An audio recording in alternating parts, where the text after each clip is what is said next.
Hey guys, welcome back to our channel KnowledgeKeen, and this is your friend Wasim. I know it has been very long that I posted my last video, but there were a few things which were going on recently and I was not able to make more videos as well as edit them and post them, and hence this huge gap. But we are back on track and there won't be any more delays henceforth. So let's go ahead and start covering a new topic in React, that is fetching events. So in the last video we saw what are synthetic events, right? We saw some clicks, mouse up, mouse down, some of the other events that usually we have with React. But today we are going to see how to fetch those events. So basically, what are these events? If I'm clicking on a button, so there is something which is happening, the event that is triggering. So that is an event, okay? So something which is happening on the browser, okay? After you click the button, how the browser knows? It knows by that event, what is being clicked. So there we go, that this is the event that is happening. So we are going to explore that, okay, how to fetch that particular event so that we can capture multiple things. We are going to see what are the things that we are going to capture. So basically, event handling in React is quite similar to what event handling is happening in our regular DOM, right? So there are multiple events, event listeners. These are some huge words that we are not going to be interested right now. Okay, we are going to see those in JavaScript, or we have already been seen in some of the other videos in JavaScript. So let's see how do we bind these events to any of the elements. We saw in a previous example that we binded an event on a button, we binded an event on a div. But if I want to fetch that particular event, just to give you an example, that I clicked on a button. So on my page there might be hundreds of buttons, but which button I clicked? How does the browser know which button is being clicked? Or let's say that being a programmer, I want to know which button is being clicked. So how you are going to track that? So to track this, you need to pass this particular certain event to your methods, the method that we wrote in a previous video. If you have not seen that video, I'll just mention it somewhere up here. You can just click it and you can just go back to a previous video, watch that, and then you can come back to this video so you have a better understanding what we are talking on. So let's dive into fetching these events. Let's not talk anymore. Let's see how exactly that is happening. So let me just click create a folder. I'm sorry, I have just lost my laptop, and hence we are going to create some new components, fresh pages, everything fresh. So let me just add fetch event, a new component .js, because it is a JavaScript. So how do we write? Using ES6. Let's say that I write fetch event as a function. It's a simple plain JavaScript ES6 function, and basically we are going to export it. Export default fetch event. So now this is a reusable function, so we can use it again. We just need to import it and use it. And let me just try to see if we are able to use this fetch event. Control S, save. Let's go to our app.js.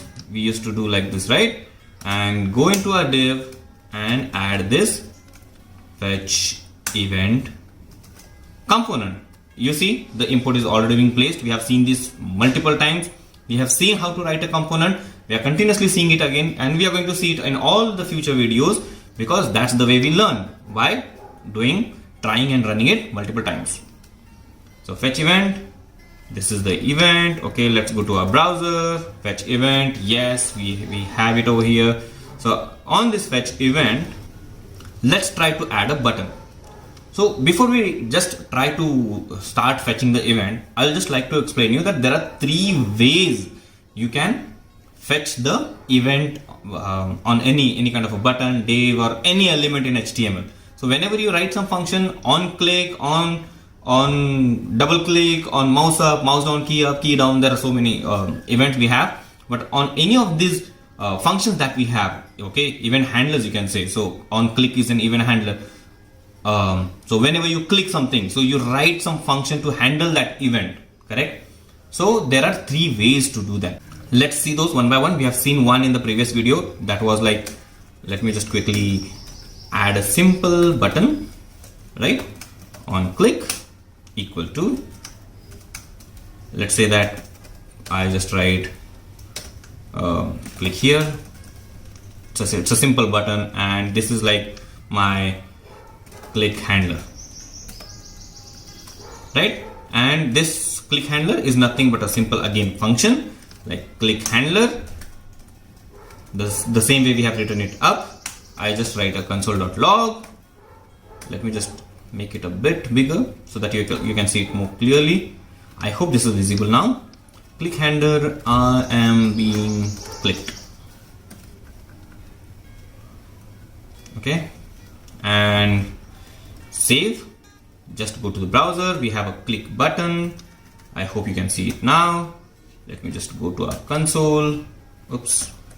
Let me just increase the size of my console, and whenever I clicked, you can see, sorry, I double clicked it. Whenever you click, it will just call it. This we have seen it in a previous video, right? So this is the first way. What I did, I have a onClick method, right? onClick event, okay? And what I'm doing, I'm just passing a simple function to that particular event. So whenever this button is clicked, onClick, this click handler function or whatever function, this is our custom name. So you can just give it a call and it will be called. Simple, very easy. But now I want to see, let's say that the previous example that I was saying, let's say I'll just copy paste this button a few times.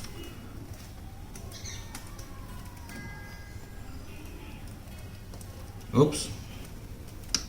So I have written this multiple times. Let's say that I have button 1, button 2 and button 3. So I have 3 buttons. If I click here, it's calling the same thing. If I'm clicking here, it's calling the same thing. If I'm clicking here, it's again calling the same thing. So how does my browser know which button is called when? Correct? I can add multiple events. Okay. We are not going to just do a copy pasting for the event handlers, but that's okay. So how does my browser know? Or let's say that I just want to know which button is being called. So how you can track there? To make it more easier, how we used to do it in JavaScript was simply fetch the event. And to fetch the event, you can there is a default parameter that is always passed into the event method, that is event. You can just write e. You can write complete name event, you can write EVT, just a sensible name so that you know what is being called. So if I just write this EVT and if you just pass it to the console, I just pass it to the console. Let's see what is happening. If I click here, you can see that there is a synthetic base event, and which is the event? That is an onClick which is triggered. So now you are able to capture that event. Yes, there was something which was happening. If I just make it like, instead of onClick, let's say that I do it on double click. Oops, my bad. So now the first one is simple onClick, the second one is on double click, the third one is onClick. So let's see what happens. If I click here, that's a synthetic based event onClick. Here I'll do a double click. Oops. On double click. So you're capturing the events now. So you know what is happening. So the browser itself knows what is happening on the event handling chain. But as a developer, you also know which event is being triggered. If I want, so let's dive a bit more. If I want to know, let me just refresh it, which button is called, or you just want to know which element is being triggered, or which is the targeted element on which this whole thing is happening. So let's say that if I'm clicking on button 1, click here 1. So my targeted element is the button first, the first button that I have written. So to know that, you just have to pass, there are multiple properties which comes with an event. Okay. So the simplest one is event.target. So you can find out what was the targeted element which was been performed, the action was performed on. So if I just write event.target or evt.target, the parameter basically that you're passing, so that .target, refresh, See, button, click here once. So this was the element which was the targeted element. If I click on the second one, because it was a double click here, and see, you can simply find out which targeted element you are calling. Now let's jump on to the second way of doing this. The first way is done. So the first way was, I'm just writing a simple, plain, straightforward function. I'm passing nothing to it. Let's say that whenever I'm clicking something, okay, so I'm just clicking the button. Let me just change this also to onClick. It's just irritating me. Okay, I want to pass some data. So I just want to recognize, instead of doing this event or target and everything, I just want to pass a simple parameter to this function. Okay, that this is the button 1, this is button 2 and 3 or something like that. So how we can do that? So instead of an event, I also want to pass a parameter now with this event. To do this, you just need to make a small change, that is calling the function like this. This is the second way of binding an event to this function, the handler. If I just save this right now, I just need to pass an event because I'm catching the event there. This is again the same thing. You just don't only need to write E. You can just write anything over here, and the thing that I'm passing to this function is an event. So I'm writing an event and I'm passing the same thing. If I write an E, you need to pass the E. If you're writing EVT, you need to pass E. If you're writing KnowledgeKeen, you need to pass the KnowledgeKeen. But the first parameter, whatever you're passing, is nothing but an event. You need to recognize this. See, there is no change. If I just do it, there is nothing which is changed. Both of them are one and the same. So there is a slight problem with this. The second approach that we are doing. What does this do? This basically creates a callback with each, whenever the button 1 is rendered. So this is a reusable, let's take it like this, that this is a reusable event. Okay, so to make it, just dive it in a bit deeper. So what is happening over here? If I'm rendering this page 100 times, it is just doing the same thing. It is reusing the same thing. It is not creating something new. But whenever I'm rendering this multiple times, the same component, if I'm rendering it multiple times, a different callback is created. Simple. But let's not dive in deep. Let's not get more confused here. We'll see that a bit later in a future videos when we are going to see it again. But to make it more simpler, we can just do this one and the same. So both are one and the same for now. I'll just copy paste it and click here too. I want to pass another parameter, that is, let's say that btn1, and the second parameter is, this is my second button. So this is my additional parameter. I'm passing it. I need to catch it in my function. Extra param. I just write it any name. So basically whatever you're passing, you can catch it with any name. So extra parameter, what I just say, I'll just write another console.log, another parameter, comma, I'll just print this extra parameter. Refresh. Whenever I'm clicking the first button, another param, that is button 1. So you can catch the additional parameters as well by using the second type. So this was the second way by which you are calling the method. Okay. Now let's jump on to the third way to do that. But this isn't just to know knowledge, the third type. We usually don't do this. Okay. If you want to write the event handling, so if you want to write an onClick and add a functions to it, you just do either by the first way or the second way. The third way is a just to know knowledge, because that is a core JavaScript way that we usually do, that is bind the event forcefully. So how to do that? So let's do this. Okay, what I did over here was I just added a bind. So basically I'm binding this to this event handler, but the simple problem over here is you can find the target and everything. I'm being clicked and click handler.bind. So I have binded this. Okay, and whatever parameter you want to pass, you can just pass it something like this for the further use.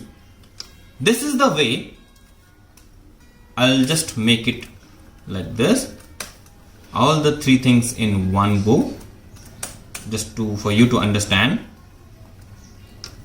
So these are the three ways that you're saying. Click here 1 was the first way, click here 2 was the second way of doing that, and click here 3 was the third way of handling these events. This was easy, right? React makes it more easier, and it's quite wonderful to do this thing. But why do we do this? Why do we need these events?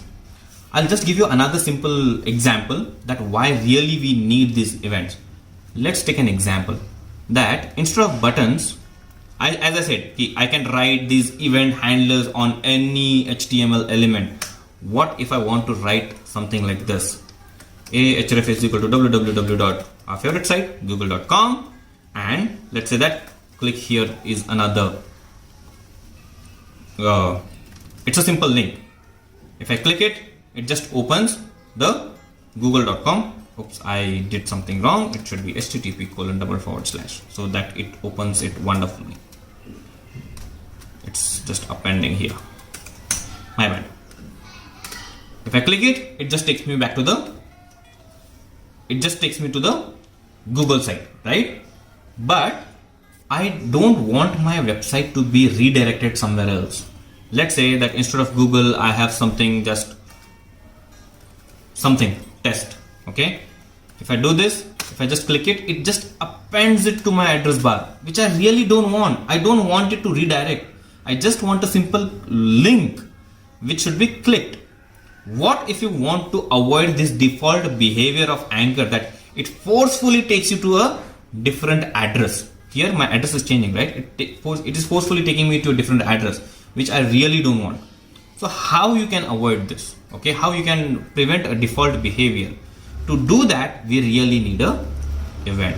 So what will happen if I just say that on click, I have this, oops, click handler. This is again doing the same thing. If I'm clicking here, it's just fetching me the event and the element right now, but it is not preventing my behavior. So to prevent the behavior, as I said, event has multiple properties and methods too. So there is a method that is EVT. I'm using the same variable dot default. Oops, prevent default. See, I'm writing it slowly so that you understand this. This is core JavaScript. Okay. Whenever you want to prevent a default behavior of a JavaScript, of a button, a link, a form submission, anything, you want to prevent something default, which is the default behavior of an element, like anchor stag's default behavior is to take it to a new site. Form submission's default behavior is to submit the whole form to a different thing. So if you want to avoid these default behaviors, you just need to write event dot prevent default, and voila, I just do this. Even now, if I click it 100 times,